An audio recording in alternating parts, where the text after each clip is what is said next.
You know the feeling. You have experienced it perhaps this very morning. The alarm sounds, and instead of rising with purpose, you negotiate with yourself 5 more minutes, 10 more minutes. Surely the day can wait. You begin tasks and abandon them half-finished. You make resolutions at midnight that evaporate by noon. You watch yourself doing precisely what you resolved not to do, as though observing a stranger over whom you possess no authority whatsoever. This is not weakness of character, it is absence of structure. You have been attempting to govern yourself through willpower alone, and willpower is a finite resource that depletes with every decision, every resistance, every small victory over impulse. By midday you are exhausted not from work accomplished but from battles fought against yourself. By evening you surrender because you have nothing left with which to fight. There is another way, not the way of gritting teeth and bearing down, which fails eventually and always, but the way of the engineer, who arranges circumstances so that right action becomes easier than wrong action, who builds systems that carry him forward without constant exertion of will. This is what awaits you in the pages ahead. Not inspiration, which fades, but architecture, which endures. Shall we begin? The comfortable prison you never chose to build. I have observed, throughout my years in the arena of public affairs and private struggle alike, a singular truth that escapes the notice of most men who seek to improve their circumstances. It is this: the conquest of oneself is infinitely more difficult and infinitely more rewarding than the conquest of any external territory. Nations have risen and fallen upon the discipline of their citizens. Empires have crumbled not from the assaults of barbarians at the gates, but from the slow rot of indulgence and moral lethargy within. What is true of nations is true of individuals. Indeed, it is truer still. You sit now, reading these words, believing yourself free. This is your first error. Consider the fortress and its garrison. The individual soul is both the fortress to be defended and the garrison that must defend it. When the garrison grows slack, when vigilance lapses and discipline declines, the fortress falls not to external assault, but to internal decay. I have watched this pattern unfold across continents and centuries. Rome did not fall to the Visigoths because her legions were defeated. Her legions remained formidable long after her people had grown soft. The walls held. The spirit within had already surrendered. So it is with you. The walls of your life may appear intact, but within? The prison you inhabit was not constructed in a single day, nor by a single decision. It was built brick by brick, through countless small capitulations that seemed insignificant in isolation, but proved catastrophic in aggregate. The decision to remain abed for an additional quarter hour when duty called, the choice to postpone an unpleasant task until tomorrow, that perpetual tomorrow that never arrives. The surrender to a momentary appetite that promised pleasure and delivered only deeper enslavement. These are the materials from which your walls have risen. Think of it this way: water, the softest of substances, will carve through the hardest stone given sufficient time. Each drop seems powerless. Together they hollow mountains. Your daily choices operate by the same principle. Each minor surrender carves a channel through character, directing the flow of your life toward destinations you never consciously chose. The merchant who takes one glass too many each evening, the clerk who arrives 5 minutes late each morning, the officer who permits small infractions to pass unremarked, all are carving channels that determine the course of their lives. I knew a gentleman in my parliamentary days, a man of considerable gifts, who never achieved what his talents promised. He possessed intelligence, education, and opportunity in abundance. Yet at 50 he found himself precisely where he had been at 30. The secret of his stagnation lay not in external obstruction but in his morning routine. He began each day in reaction rather than intention, surrendering his first hours to newspapers and idle correspondence, arriving at his genuine work already depleted. His life was consumed without being employed. He had traded something irreplaceable, hours of his finite existence, for nothing of value. Do you recognize this portrait? You should. It hangs in your own mirror. Here lies the paradox which forms the heart of this work. Most men believe that discipline constrains freedom, when in truth discipline alone can liberate it. They imagine that rigorous self-governance shall feel like imprisonment, when in fact such governance represents the only genuine escape from the prison they have already built around themselves. The drunkard is not free. He is enslaved to his appetite. The idle man is not free. He is imprisoned by his own lethargy. True freedom requires the capacity to choose against inclination when wisdom demands it. Without this capacity, You are merely a puppet whose strings are pulled by impulse and circumstance. The question before you is simple. Will you continue to inhabit this prison unconsciously, or will you see it clearly for what it is? Recognition is painful, but recognition is also the first step toward liberation. You cannot dismantle walls you refuse to acknowledge. Come then, let us examine how these walls were built, so that we might learn where they are weakest. The daily surrenders that seal your fate. No man becomes enslaved through a single catastrophic failure. This is the great deception that permits the process to continue unchecked. If bondage arrived suddenly and dramatically, we would resist it with all our strength, but it arrives softly, incrementally, through surrenders so small that each seems beneath notice. The danger lies precisely in this insignificance. Let me explain how the mechanism operates. Each surrender establishes a precedent. Each precedent becomes expectation. Each expectation hardens into necessity. The first time you permit yourself to remain abed when duty calls, the decision requires effort. You must overcome the voice that urges you to rise. The second time, that voice speaks more softly. By the 10th time, it has fallen silent altogether. By the 100th time, you have forgotten it ever spoke.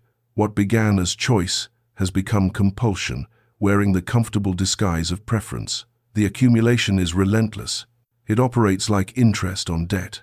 I have studied the decline of great empires with the attention such matters deserve, and I can report that the pattern is invariant. Rome did not decay through sudden catastrophe, but through the accumulation of small indulgences that made her citizens incapable of the discipline that had built their greatness. Each generation permitted slightly more than the last. Each surrender established a new baseline of acceptable weakness. Within 3 generations, the transformation was complete, and yet no single generation could identify the precise moment when decline became irreversible. So it is with individual lives. You cannot point to the day you lost your freedom because you lost it gradually, through 1,000 small surrenders, each forgettable in itself. But here is the peculiar thing. You can learn to hear the voice of surrender before it speaks. There exists within each of us what I shall call the negotiation voice, the internal ambassador of the enemy within. You know this voice well, though you may not have named it. It speaks in reasonable tones, offering justifications that sound almost wise. Just this once, it counsels. You deserve it. It soothes. Start fresh tomorrow, it promises. This voice is the bricklayer's assistant, handing him materials whilst you sleep. Its reasonableness is its danger. If it spoke in the harsh tones of obvious temptation, you would resist. Instead, it wears the mask of friendly counsel. I say to you, learn to recognize this voice and refuse its counsel. The surrenders cluster at predictable moments. Morning surrenders determine the entire day's trajectory. The man who yields in his first hour has positioned himself for defeat in every subsequent engagement. Midday surrenders arrive when energy flags and resistance weakens the afternoon slump that invites distraction and delay. Evening surrenders appear when the day's exertions have depleted willpower, the indulgences that seem earned but merely compound tomorrow's deficit. Know these moments. Prepare for them as a commander prepares for likely attack. When you feel the pull toward surrender, ask yourself one question. What will this cost me tomorrow? Next week? In 6 months? The cost is never confined to the present moment. Today's surrender is tomorrow's established pattern. Tomorrow's pattern is next month's prison wall. Observe yourself with the cold eye of a general assessing enemy positions. Where do you surrender most frequently? At what time? Under what circumstances? The answer to these questions is your intelligence report. Use it wisely. Do not make the error of fighting every surrender simultaneously. This exhausts willpower and guarantees defeat. The wise approach is to identify the single most costly pattern and focus there first. Win one battle before engaging the next. But understand that the mechanism will continue its work wherever you do not oppose it. Time is not neutral in this campaign. It fights for the enemy. What you permit today becomes more difficult to resist tomorrow. The bricks continue to accumulate, the walls continue to rise. And all the while, the negotiation voice whispers that tomorrow will be different. It will not be different. It will be exactly the same unless you make it otherwise. The deadly illusion of tomorrow's better self. Men console themselves with a belief that permits indefinite postponement of the only moment when change can occur. They tell themselves that they shall reform tomorrow, next week, when circumstances improve. This is perhaps the most dangerous of all illusions, for it maintains the comfortable fiction of intended improvement whilst guaranteeing that improvement never arrives. The future self to whom you delegate your reformation is a fiction. He does not exist. Consider what you are actually doing when you promise yourself to begin tomorrow. You are imagining a version of yourself who possesses qualities your present self lacks: greater willpower, clearer vision, stronger resolve. You are delegating the difficult work to this superior being whilst permitting your present self to continue in comfortable surrender. But this superior being never materializes. Tomorrow's self is not more disciplined. He is precisely as disciplined as today's self made him through today's choices. You are not delegating to a future ally, but to a future victim of your present surrender. I have observed this pattern throughout my public life. It operates identically in individuals and nations. During my years in the political wilderness, when I was cast into isolation and could have succumbed to idleness and despair, many urged me to await better circumstances before resuming serious work. The time is not favorable, they counseled. Wait for conditions to improve. But I recognized this counsel for what it was: the voice of surrender disguised as prudence. I wrote, I painted, I built walls at Chartwell, not because circumstances favored such activity, but precisely because they did not. Those who waited for favorable conditions found that such conditions never arrived. Or rather, when conditions changed, those who had waited discovered they had lost the capacity to act. Inspiration is the reward of action, not its precondition. The commander who awaits the perfect moment to attack will die waiting. His more resolute opponent seizes imperfect moments and shapes them to victory through force of will. The soldier does not wait to feel brave. He acts, and courage follows. The artist does not wait to feel inspired. He works, and inspiration visits those who are already at their labor. This is not mere rhetoric, but observed fact, verified across every field of human endeavor. When you hear yourself say, I will start tomorrow, translate it honestly, I am choosing not to start. This translation strips the statement of its comfortable disguise. You are not making a plan, you are making an excuse. You are not preparing for action, you are avoiding it. The honest version is harder to stomach because it reveals what is actually occurring, but honesty is essential. Self-deception is the enemy's most reliable ally, and the tomorrow illusion is his favorite weapon. Now consider what your present patterns will cost you over 5 years, 10 years, 20.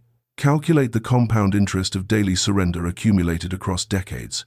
The price already paid cannot be recovered. Those years are gone. Those opportunities have passed. But the price not yet paid can be redirected toward worthier ends. The question is whether you will make this redirection now or continue promising yourself that you will make it tomorrow. Let me put the matter plainly. If you will not begin today, you will not begin. Tomorrow you will face the same choice with one additional day of accumulated habit weighing against you. The circumstances you await will not arrive, or they will arrive accompanied by new obstacles that seem equally prohibitive. The capacity you expect to develop spontaneously develops only through exercise. You are not waiting for readiness, you are cultivating unreadiness.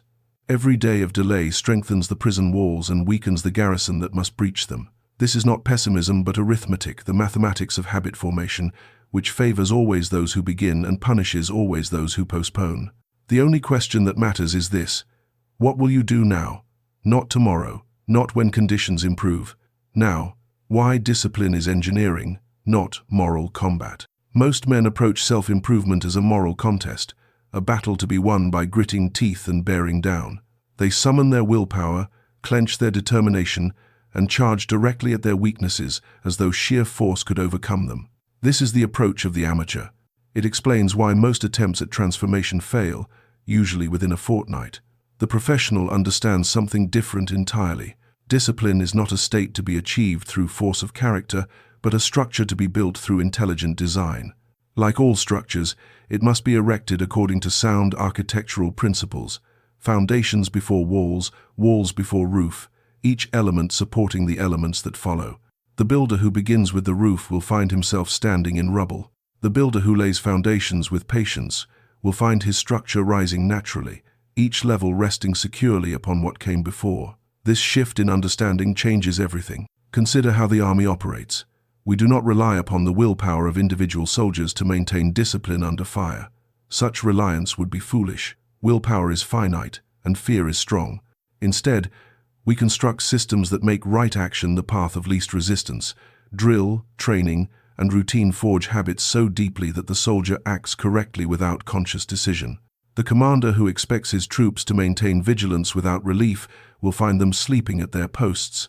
The commander who arranges rotations and establishes systems will find them alert when needed. The system does the work that willpower cannot sustain. Apply this principle to your own life. Ask not, how can I be stronger, but how can I need less strength? I maintain working methods that others find eccentric. I work in bed through the morning hours, take substantial luncheon, rest in the afternoon, dine late, and continue working until the small hours. This is not self-indulgence, it is architecture. I have learned when my mind works best and have arranged my life to capitalize upon those hours. I do not fight against my nature. I have built structures that accommodate it whilst directing it toward productive ends. The result is not less productivity, but more, far more than if I had forced myself into conventional patterns ill-suited to my constitution. Willpower is a finite resource, like a soldier's ammunition. The amateur expends it freely on every small skirmish. The professional conserves it for the engagements that truly matter. You conserve willpower by arranging your environment so that right action becomes easier than wrong action. You conserve it by establishing routines that eliminate the need for constant decision. You conserve it by building structures that carry you forward when motivation flags. The implications of this principle are profound and liberating. If discipline is architecture rather than moral combat, then your past failures prove nothing about your character. They prove only that you employed the wrong approach, that you relied upon willpower when you should have built systems, that you charged when you should have constructed. This is not cause for shame, but for hope. Method can be improved where character seems fixed. The question is no longer, am I strong enough?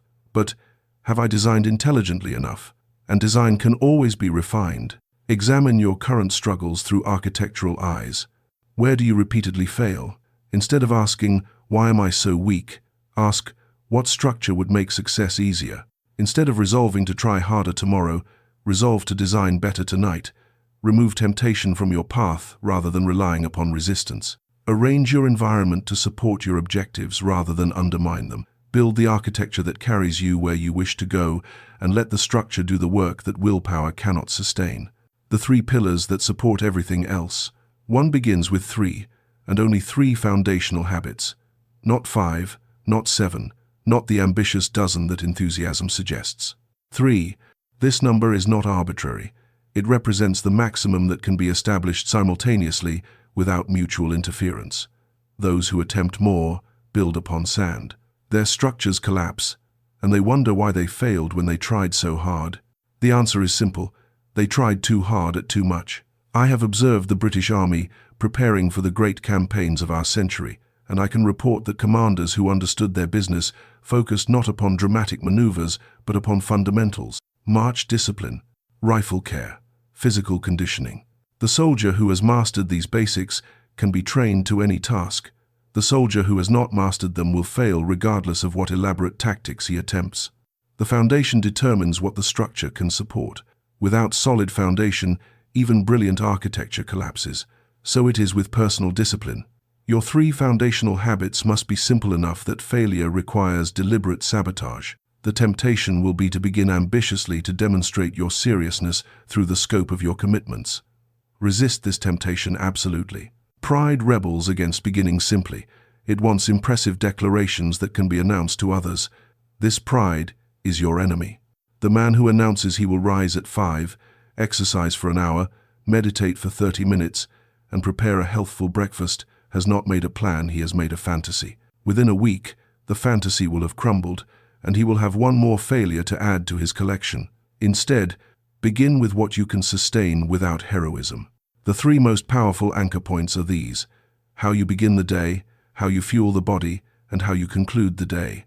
Control these 3, and you control the framework of life. Your first pillar might be nothing more than rising at a fixed hour, not necessarily early, but fixed and invariable. Your second might concern a single meal, taken at a consistent time in a consistent manner. Your third might govern your final hour before sleep. The specific practices matter less than their consistency and their fit with your particular constitution. I knew a correspondent who transformed his life through 3 modest changes. He rose at the same hour regardless of the previous evening's activities. He walked for 10 minutes before breakfast regardless of weather. He ceased all work at the same hour each evening, regardless of remaining tasks. These simple practices, maintained without exception for 6 months, rebuilt his entire existence. His productivity doubled. His health improved. His spirits, which had been low, lifted to levels he had not experienced in years. And all from 3 humble commitments that required perhaps 20 minutes daily. The key phrase is, without exception. During the establishment phase, which must last a minimum of 30 days, permit no exceptions whatsoever. The negotiation voice will offer reasonable justifications: illness, travel, extraordinary circumstances. Refuse them all. Exceptions are cracks in the foundation, and cracks spread. The first exception makes the second easier. The second makes the third inevitable. Within a month, your foundations have crumbled, and you are back where you began, or worse, for you have added another failure to the catalogue of attempted reformations. Select your 3 pillars tonight. Write them in terms so specific that there is no ambiguity about success or failure. Exercise more is useless. Walk for 10 minutes before breakfast is precise. Eat better is vague. No food after 8 o'clock in the evening is clear. If your proposed pillar requires more than 3 minutes to execute, it is too complex for a foundation. Simplify until failure becomes nearly impossible, and then maintain that simple practice until it becomes automatic. The 6-month truth that changes everything. Genuine transformation requires time, not the few weeks most men allow, but the 6 months that genuine reconstruction demands. This time frame is not arbitrary, nor is it chosen to discourage you. It represents the minimum period required to move from laying foundations through erecting walls to inhabiting the structure naturally. Those who expect faster results will abandon their efforts precisely when those efforts were beginning to bear fruit. Patience is not passivity, it is strategy. Consider the construction of great buildings, cathedrals that took generations to complete, each builder knowing he would not see the finished work. The foundation stones of Westminster Abbey were laid by men whose grandchildren saw the spires rise.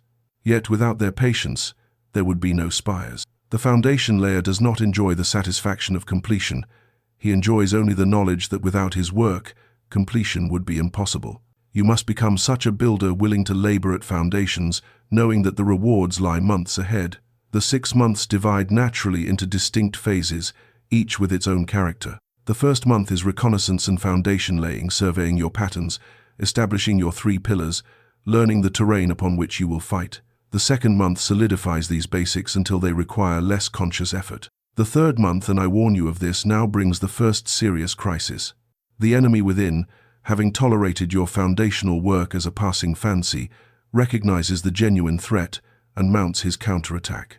The fourth month, if you survive the third, witnesses the emergence of automaticity practices that once required decision now begin to feel natural. The fifth month permits expansion into new territories. The sixth month consolidates and stress tests what you have built.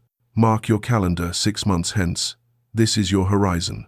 I learned to paint in middle life, taking up the brush when I was already past 40. For months, my efforts produced nothing of value, crude attempts that embarrassed me even in private. Others might have concluded they lacked talent and abandoned the enterprise. But I understood that visible results would come only after invisible foundations had been laid. I continued. The transformation, when it came, seemed sudden to observers, but felt inevitable to me. Those months of apparent failure were not failure at all. They were construction proceeding according to schedule, beneath the surface where observers could not see. So it shall be with you. The early weeks feel disappointingly mundane.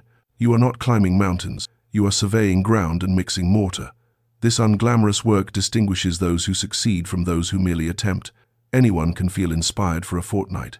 Building structures that endure requires humility enough to begin at the beginning and patience enough to continue when results are not yet visible. The compound effect operates silently. Small, consistent efforts accumulate like interest, their power invisible in the short term, but transformational over months. The difference between week 1 and week 2 seems negligible. The difference between month 1 and month 6 is revolutionary. When discouragement arrives, as it will, likely around weeks 3 through 6, remind yourself of this truth. The foundation is setting. The work continues. Progress is occurring whether you perceive it or not. You are not failing. You are building. And buildings take time to rise. Trust the process. The 6 months will pass regardless. The only question is what you will have built when they conclude. the reconnaissance that precedes all victory. Before any battle, the commander must know the ground upon which he will fight. I have seen campaigns won and lost upon the quality of intelligence gathered before the first shot was fired. The general who understands his terrain holds advantages that no amount of courage can overcome. The general who attacks blindly wastes his forces against positions he should have circumvented and overlooks weaknesses he should have exploited. Your first task is not to change anything. It is to observe everything. Most men live in profound ignorance of their own patterns. They believe they work hard when they fritter away hours in unproductive activity. They imagine they eat moderately when they consume far more than they require. They assume they sleep adequately when they deprive themselves of rest their bodies demand. This ignorance is not stupidity. It is the natural consequence of living unreflectively. The patterns were established so gradually that they became invisible, like the air we breathe, omnipresent and therefore unnoticed. You must make the invisible visible. I knew a colleague who believed he worked 12-hour days. His sense of exhaustion confirmed this belief. Surely such fatigue could only result from sustained labor. Yet when circumstances compelled him to keep detailed records of his time, he discovered he worked perhaps 6 hours productively. The remainder lost to interruption, distraction, and purposeless activity that felt like work but produced nothing of value. This discovery transformed his approach entirely. He did not need to work longer, he needed to work deliberately. For 1 week, record how you spend every hour. Do not alter your behavior. Merely observe and document. Keep a small notebook in your pocket. At each hour's end, note how the previous hour was actually spent, not how you intended to spend it or how you remember spending it, but actual activity rendered in honest terms. Correspondence, 20 minutes. Conversation with colleagues, 25 minutes. Staring at window, 15 minutes. Do not judge, simply record. The purpose is intelligence, not self-criticism. At week's end, calculate totals. Compare what you discover with what you believed. The discrepancy will shock you. Beyond time, map your energy. Note your vigor at 2-hour intervals throughout the day. When are you strongest? When do you flag? This map reveals when to schedule demanding work and when to permit lighter tasks. I discovered decades ago that my mind works best in late morning and again after midnight, peculiar hours perhaps, but mine nonetheless. I arranged my life to capitalize upon these periods, reserving lesser tasks for the hours when my powers naturally diminish. You must discover your own pattern and build your architecture accordingly. Finally, note the triggers of your surrenders. When you reach for distraction or postpone necessary work, what preceded the surrender? What time was it? What had you been doing? What were you feeling? Patterns emerge quickly when observed systematically. These patterns are your intelligence report, the map of terrain upon which you will fight. Take this week of observation. The investment repays itself many times over. When the enemy within mounts his counterattack, the enemy within, having tolerated your foundational work as a passing fancy, will mount his counterattack when the genuine threat to his dominion becomes apparent. I tell you this not to discourage but to prepare you. The man who expects smooth progress will be destroyed by the first serious setback. The man who expects difficulty will weather it. The crisis typically arrives between weeks 4 and 8. Mark this period. In the spring of 1940, when I assumed the office for which my entire life had been preparation, everything seemed lost. France had fallen. Our army had escaped at Dunkirk but left its equipment on the beaches. Invasion appeared imminent, and many urged accommodation with the enemy. The crisis arrived precisely when we had committed ourselves to resistance. Had we expected easy victory, despair would have overwhelmed us. But we expected difficulty, had prepared for difficulty, and therefore endured difficulty. So shall you. The enemy employs predictable tactics. Learn them. First comes the voice of reason. You have done well enough. Surely you can relax a little now. This voice sounds almost wise. Its counsel seems measured rather than weak. But it is surrender wearing the mask of moderation. Second comes the voice of despair. This is not working. Nothing has changed. You might as well quit now before you waste more effort. This voice mistakes the invisibility of progress for its absence. Third comes the voice of distraction. Just this once will not matter. One exception proves nothing. This voice knows that one exception opens the door to many, that the first crack in the wall spreads until the wall falls. Name these voices. Naming disarms them. When you hear them speak, respond with a single phrase. I expected this. Then continue. Do not engage in debate. Debate lends them legitimacy they do not deserve. Note their presence as you would note enemy positions on a map, information to be used, not arguments to be answered. During crisis periods, reduce your standard from excellence to maintenance. Do not expand, merely hold the line. Do not achieve, merely endure. Victory in crisis means surviving, nothing more. The acute phase rarely lasts more than 2 weeks. If you can endure 14 days, you will likely emerge into calmer waters. This knowledge makes endurance possible. You are not facing indefinite struggle, but a defined period of maximum resistance. The enemy's strength is not infinite. He exhausts himself against your defenses if you simply refuse to yield. Write yourself a letter now, before crisis arrives, explaining why you began this campaign and what you stand to lose by abandoning it. Seal it. Open it only when the counterattack comes. When you survive, and you shall survive. If you are forewarned, you will have proven something invaluable to yourself, that you can endure, that the enemy's strongest assault could not break you. This is not merely knowledge but experience, the visceral certainty that comes only from having faced the worst and held. That certainty will serve you for the remainder of your days. When discipline becomes invisible, the automaticity breakthrough. With persistence, a remarkable transformation occurs. Practices that once required conscious effort begin to feel natural. The architecture of discipline becomes invisible because it has become automatic. You no longer decide to maintain your morning routine, you simply maintain it as unconsciously as you breathe.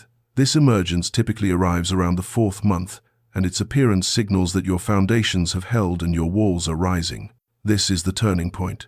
Everything changes here. I observed this principle throughout my military experience. The training of soldiers proceeds through defined stages.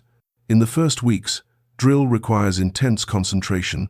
The recruit must think about every movement, every position, every response. His actions are conscious, effortful, and slow, but as weeks pass, something shifts. The movements begin to flow without thought. His hands know how to handle the rifle, his feet know how to march. His body responds to commands before his mind has processed them. The drill has become automatic. It has become, in a sense, invisible, no longer an activity he performs but simply part of who he is. So it becomes with your foundational habits. You can test for automaticity with 3 questions. First, does forgetting to perform this practice feel wrong? Does omission create discomfort rather than relief? Second, does performing it require no decision? Do you simply do it without internal debate? Third, would others observing you consider this practice characteristic rather than exceptional? When you can answer yes to all 3, the habit has become automatic. It has become part of your architecture rather than an addition to it. The liberation this produces is substantial. Each habit that becomes automatic is one fewer drain upon your finite reserves of willpower. The decision you no longer need to make is energy conserved for decisions that genuinely require it. This is why foundations matter so much. They must become automatic to support what comes next. The man whose morning routine still requires effort cannot expand into new territories. All his resources are consumed maintaining what he has already attempted. The man whose morning routine has become invisible possesses surplus capacity for expansion. But I must warn you, new automaticity is fragile. A week of disruption can undo months of construction. Travel, illness, unusual circumstances all threaten what you have built. Guard new habits carefully. Do not assume they are permanent until they have survived multiple disruptions and emerged intact. Test them deliberately with minor variations in routine. If they waver, they require more time. If they hold, you are ready for the expansion that awaits in the coming chapters. When automaticity truly arrives, you will feel something shift. What was burden becomes simply life. What was effort becomes simply being. This is what you have been building toward. This is the breakthrough that makes everything else possible. How private victory becomes public power. What a man does in private shapes what he can accomplish in public. This truth has been demonstrated to me repeatedly across decades of public life. I have watched brilliant men destroy themselves through intemperate habits invisible to the world until their consequences became catastrophic. I have seen men of modest abilities rise to great heights through steady, disciplined effort that no one witnessed but they themselves. The public man is an expression of the private man. No external success can long survive internal chaos. I observed 2 commanders during the great conflicts, men of similar rank and similar responsibility. One maintained the same discipline in his private quarters that he demanded of his troops. His papers were in order, his habits were regular, his personal conduct matched his professional standards. The other permitted himself indulgences he would never have tolerated in his subordinates. His private rooms were chaotic, his habits irregular, his conduct inconsistent. Both men faced the same crises. The first rose through every trial, the second collapsed at the decisive moment. The troops knew the difference, even if they could not explain how they knew. Soldiers sense the discipline of their commander, so will those around you sense yours or its absence. The principle operates through a mechanism I call the integrity of character. Integrity meaning integration, wholeness, the unity of private and public selves. The man who maintains different standards in different domains is divided against himself. This division is unsustainable. Eventually, the weaker standard infects the stronger. Weakness in one area spreads to others like rot through timber. Permit chaos in your personal life, and you will find it appearing in your professional conduct. Permit indulgence at table, and you will find it creeping into your decisions, your correspondence, your relationships. But the inverse is equally true. Strength spreads as readily as weakness. Each domain you master expands your capacity to master others. The discipline that governs your morning routine creates capacity to govern your professional challenges. The rigor you apply to your personal habits prepares you for the rigor required in your public duties. Competence compounds across domains. The man who has proven he can govern himself in small matters discovers he can govern himself in large ones. He has evidence of his own capacity, not theoretical belief, but demonstrated fact. How do you behave when no one observes? This question reveals your true character. Examine your private hours with the same scrutiny you would apply to public conduct. What you permit in solitude determines what you can sustain before witnesses. The victories you win when alone prepare you for the victories you must win when observed. There is no partition between the man in private and the man in public. There is only one man, and his character is unitary even when circumstances vary. Having established your foundational habits, you now possess the platform from which to extend disciplined governance into broader territories. Professional conduct, physical health, financial management, relationships, each awaits the application of principles you have already proven you can maintain. Expand deliberately, one territory at a time, using the same architectural approach that succeeded with your foundations. The territories expand because the foundation is secure. The public power grows because the private victory is real. The chain technique, linking habits into unbreakable systems.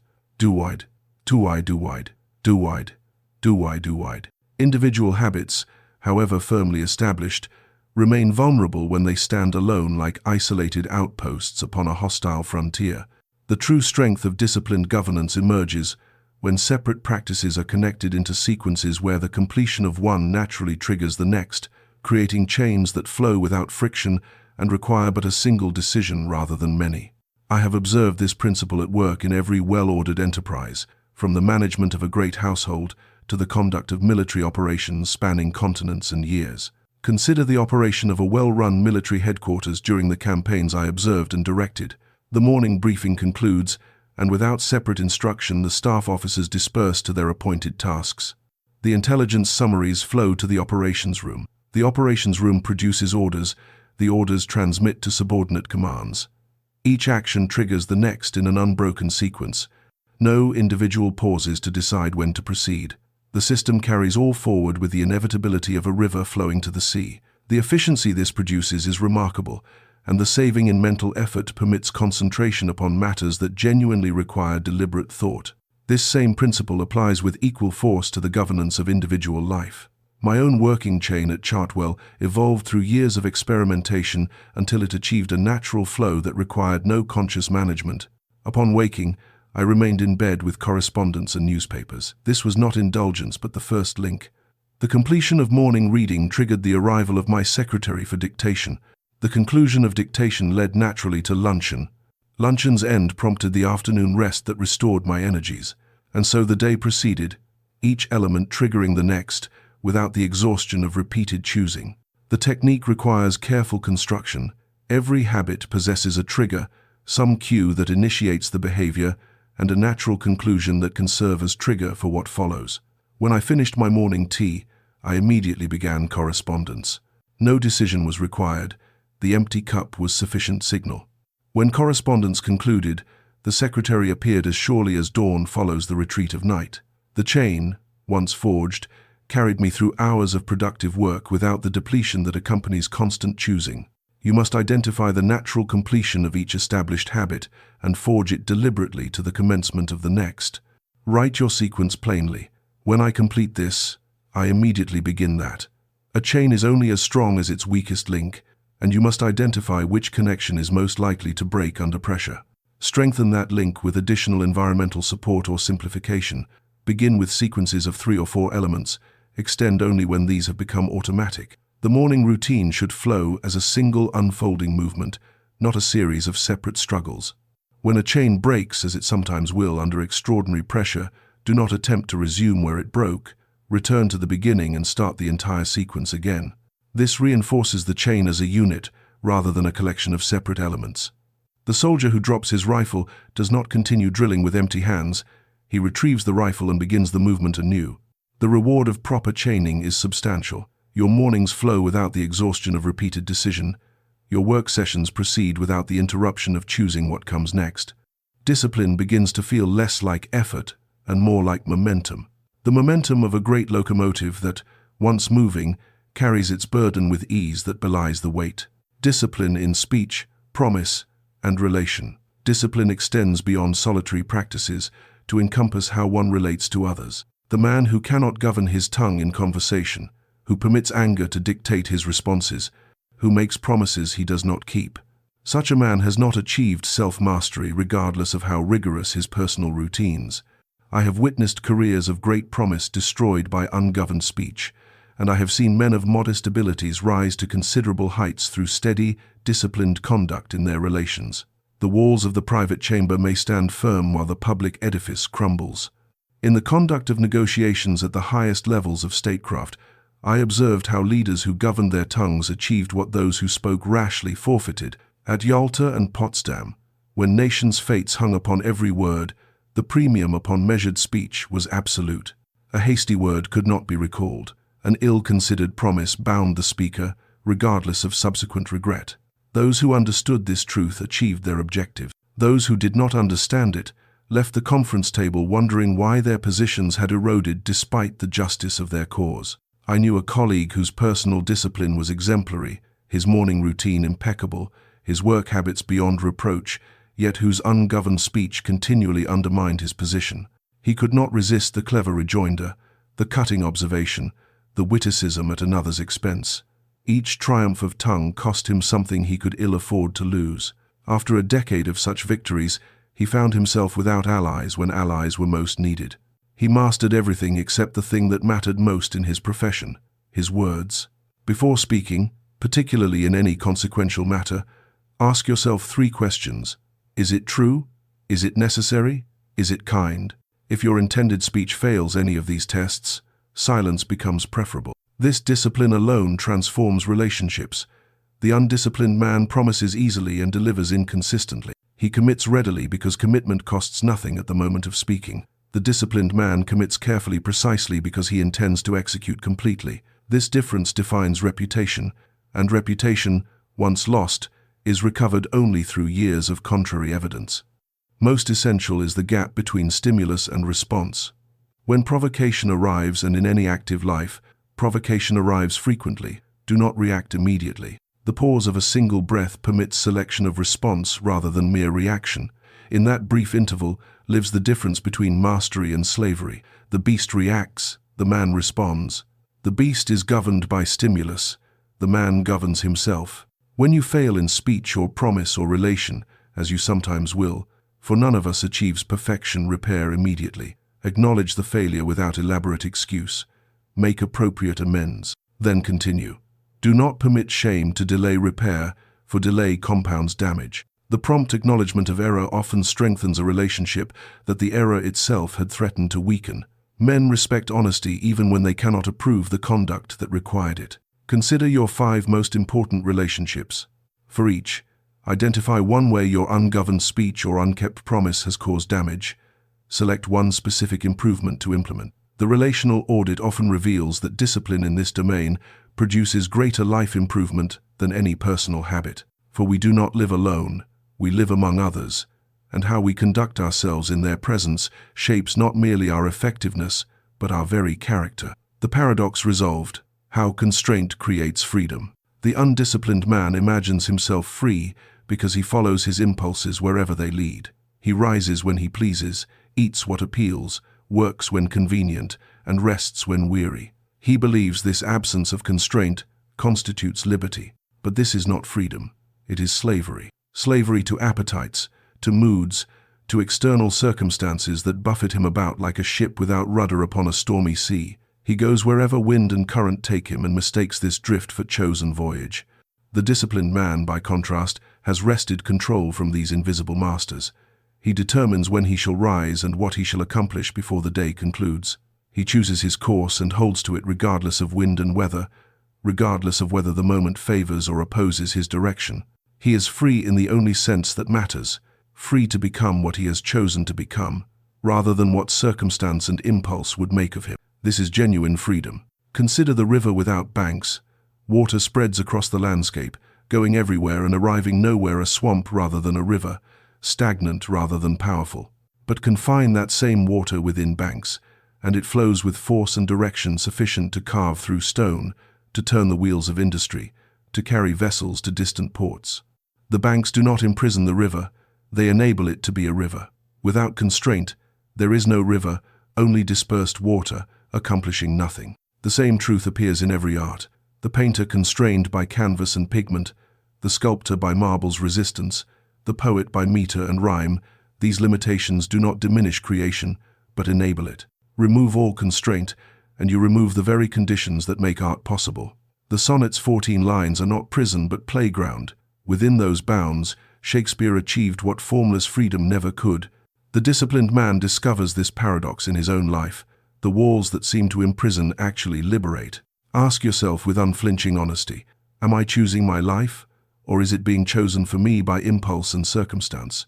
The answer reveals whether you possess genuine freedom or merely its counterfeit. The ship without rudder experiences constant motion, perhaps more motion than the guided vessel, but motion without direction is not progress. It is merely drift adorned with the appearance of activity. There exist only two conditions: slavery to impulse or governance by choice. There is no third option, though men desperately wish to discover one. The man who refuses discipline does not thereby achieve freedom, he merely accepts a different master and a worse one, for appetite is a tyrant without mercy, and circumstance cares nothing for the welfare of those it governs. Reflect upon the constraints you have accepted through this campaign of self-mastery. Note what you can now accomplish that you could not accomplish before. The structure you have built enables achievements that the structureless life never permitted.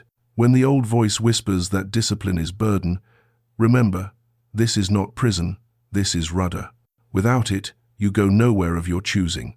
With it, broad, sunlit uplands become possible that were once only distant dreams. What self-mastery reveals about human possibility? What does it mean that self-mastery is possible at all? Pause upon this question, for its implications are profound. Within each of us exists something that can observe impulses without obeying them, something that can choose the difficult over the easy, something that can sacrifice present pleasure for future benefit. This capacity, call it reason, call it will, call it the higher self, represents the distinctly human element of our nature. When we exercise discipline, we exercise our humanity in its fullest sense. The ancient philosophers understood this truth. Plato taught that the soul contains elements that may conflict, appetite pulling one direction, reason another, and that the mark of the just man is reason's governance over appetite. Aristotle held that virtue is not merely knowledge but habit, that we become what we repeatedly do. The Stoics, those stern teachers who sustained Roman character through centuries of challenge, understood that the only freedom immune to external circumstance is the freedom of the governed mind. The beast follows instinct. The man can choose against instinct. This capacity for choice defines humanity. I have known individuals who, through sustained discipline, became more fully human, whose capacities expanded, whose characters deepened, whose contributions multiplied. And I have known others who, through persistent surrender, diminished themselves until little remained of what might have been. The contrast illuminates what is at stake in this enterprise we have undertaken together, not merely success or failure in worldly terms, but the realization or abandonment of human potential. Within you exists something that can observe your impulses without being controlled by them. Call this the observing self, the witness, the inner commander. The name matters less than the recognition of its existence. Each time you observe an impulse without obeying it, you strengthen this observer. Each time you choose against impulse in favor of intention, you expand its authority. This is not suppression of nature, but the elevation of one part of nature over another, the distinctly human part over the part we share with beasts. Potential unrealized might as well not exist. The man who possesses capacities he never develops has gained nothing from possessing them. What does it profit a man to have the seed of greatness within him if that seed never germinates, never grows, never bears fruit? Discipline is the instrument of actualization, the means by which potential becomes actual, by which the possible becomes the achieved. Without it, possibility remains forever possibility, tantalizing but unrealized. The Greeks understood that character is destiny, that what we repeatedly do becomes what we are, and what we are determines what we achieve and what we suffer. Through discipline we shape character, through character we shape destiny. The chain is unbroken, extending from the small choice made this morning to the life that will be assessed at its conclusion. 6 months is a small investment for such a transformation. Indeed, a lifetime is not too much. When you face a moment of choice to act from discipline or surrender to impulse, recognize it as an opportunity to exercise your humanity. Approach daily discipline not as burden but as practice of your highest capacity. You are not merely managing habits, you are actualizing the human possibility that slumbers within you, awaiting only your decision to awaken it. The lifelong practice, from 6 months to forever.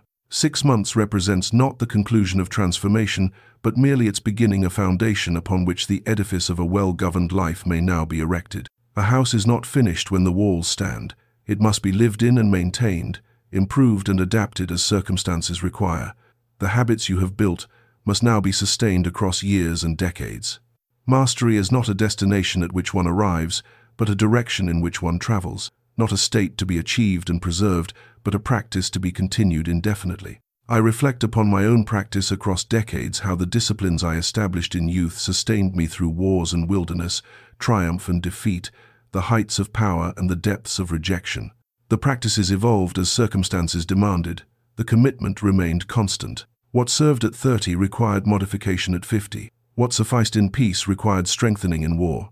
But the principle of disciplined governance never altered, and that constancy made adaptation possible. I have observed men who achieved transformation and then abandoned practice, believing the work complete. The decay that followed was as predictable as the construction had been difficult. Within months, the structures they had labored to build began to crumble. Within years, little remained to distinguish them from those who had never attempted the ascent. The lesson is plain. What is built must be maintained. Maintenance is not optional, it is the price of permanence. Establish regular reviews of your practices, weekly examination requiring but 10 minutes, monthly assessment warranting an hour, annual renovation deserving half a day. The weekly review asks simply, what held and what slipped? The monthly assessment evaluates overall progress and identifies needed adjustments. The annual renovation reconsiders the entire structure, updating practices for changed circumstances and recommitting to the long campaign. Schedule these reviews in advance. Do not trust the moment to prompt them. When practices lapse, as they sometimes will under extraordinary pressure, do not despair and do not delay. Return immediately to foundational habits. Rebuild from the foundation upward. Each recovery strengthens the structure, for you now know it can be rebuilt. You have proven that setback need not become surrender. The master is not one who never fails, but one who always returns. Hold principles constant whilst adapting applications. The commitment to disciplined governance remains unchanged across all circumstances, but the specific practices by which that commitment expresses itself must evolve as life demands. The wisdom lies in distinguishing between the two, in knowing what must never change and what must always change, what constitutes the foundation and what merely the furniture. 6 months hence, you will be a different person. That is certain. The only question is whether that difference will represent growth or decline, strengthening or weakening, movement toward the person you wish to become, or drift away from him. The choice stands before you now. in this present moment, that is the only moment any of us ever possesses. Choose well. Never give in. Never give in. Never, never, never, never. In nothing, great or small, large or petty, never give in, except to convictions of honor and good sense. The broad, sunlit uplands await those who persist. May you reach them, and having reached them, may you dwell there in the freedom that only the disciplined can know.